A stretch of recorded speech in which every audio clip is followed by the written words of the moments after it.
ผู้ใดสิไปก็ไปเด้อไปกาฬสินธุ์พวกนั้นก็ดีใครอยากไปก็ไปรถมีหลายคันอยู่หรอกแต่สินกับโกะทำให้รถบัสทั้งสองก็ดีหมู่พาเนียนอยากไปก็ไป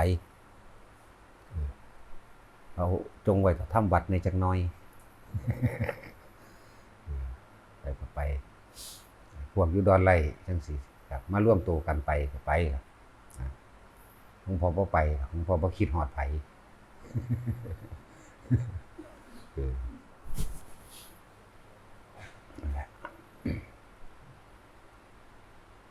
ถ้าเฮาบ่เป็นเจ้าของสิ่งใดเฮาก็บ่มีอันใดที่ต้องสูญเสียอีกฟังดีๆเด้อเฮาบ่เป็นเจ้าของสิ่งใดเฮาก็บ่มีอีหยังที่จะต้องสูญเสียนั่นแหละว่าทุกคนฟังเข้าใจดีอยู่ดอกแต่ว่าเสียได้ขนาดใดถ้าบ่เกิดก็บ่ตายถ้าบ่คิดก็บ่เกิดนะถ้าไม่รักก็ไม่เกลียดถ้าไม่พอใจ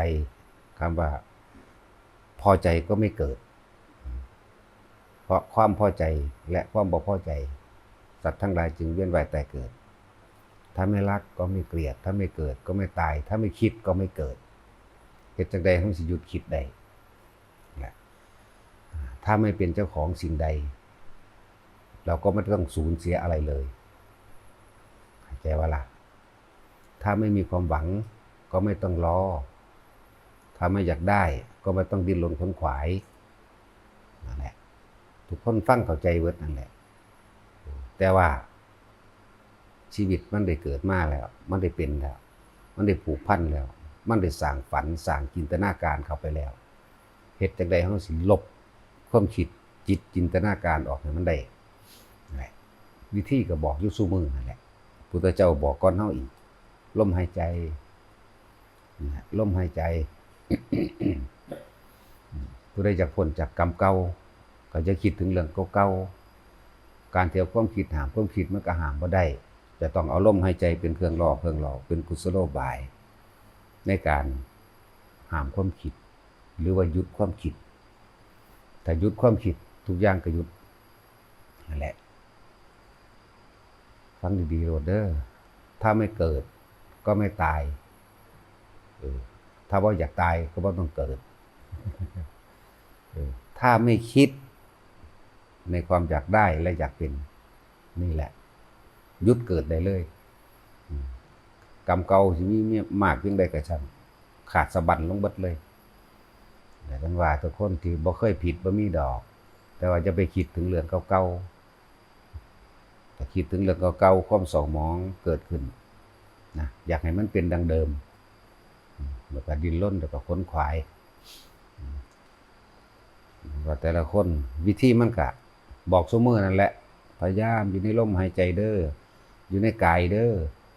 อยู่ในกายคือทำความรู้สึกอยู่ในกายรู้สึกดิ่มนวลอยู่กลางหน้าผากมั่งหัวมั่งกลางอกมั่งจุดเริ่มต้นทั้งเบิดก็คือต้องลมหายใจคนเฮาเกิดมาก็จุดเริ่มต้นแห่งการมีชีวิตอยู่เกิดออกมาจากท้องแม่แล้วก็เริ่มต้นของการมีชีวิตอยู่กับลมหายใจนั่นแหละสิ้นสุดของการมีชีวิตกับลมหายใจนั่นแหละ